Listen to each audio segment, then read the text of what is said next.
২০২৪ সালের আবারও পরীক্ষা স্থগিত হয়ে গেল।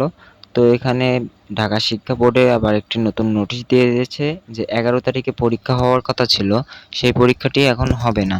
সেটি কবে হবে সেটি তারা জানিয়ে দেবে বলেছে। তো তাদের দেওয়া নোটিশটি চলো দেখে আসি একবার। তো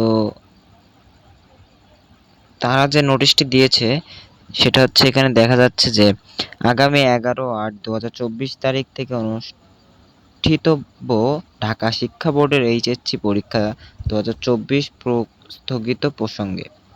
মানে তারা বলেছে ১১ তারিখের যে পরীক্ষা হওয়ার কথা ছিল সেটি স্থগিত হয়ে গেছে। শিক্ষা মন্ত্রণালয়ের মাধ্যমিক ও উচ্চ শিক্ষা বিভাগের স্মারক দিয়ে দিয়েছে ৭ তারিখে। তো এটা হচ্ছে তোমরা মোটামুটি বুঝতে পারছো যে কোটা আন্দোলনের কারণে পরীক্ষা স্থগিত বারবার হচ্ছে। এজন্য আমাদের মতে, আমিও একজন শিক্ষার্থী এইচএসসি, তো এখানে আমাদের মতে অটো পাস দেওয়াটাই বেটার, কারণ এখানে অনেকবার পরীক্ষা স্থগিত করেছে। তো এখানে তারা বলে দিচ্ছে যে স্থগিত পরীক্ষার এ বিষয়ে প্রয়োজনীয় ব্যবস্থা গ্রহণের জন্য বিশেষভাবে অনুরোধ করা হলো। আর এখানে বলেছে ১১/৮/২০২৪ তারিখ থেকে অনুষ্ঠিত ঢাকা শিক্ষা বোর্ডের পরীক্ষাসমূহ স্থগিত করা হলো। স্থগিত পরীক্ষাসমূহের সময়সূচি বিজ্ঞপ্তির মাধ্যমে পরবর্তীতে জানিয়ে দেওয়া হবে। তো এখানে তারা পরবর্তীতে পরীক্ষার ডেটটি জানিয়ে দিবে।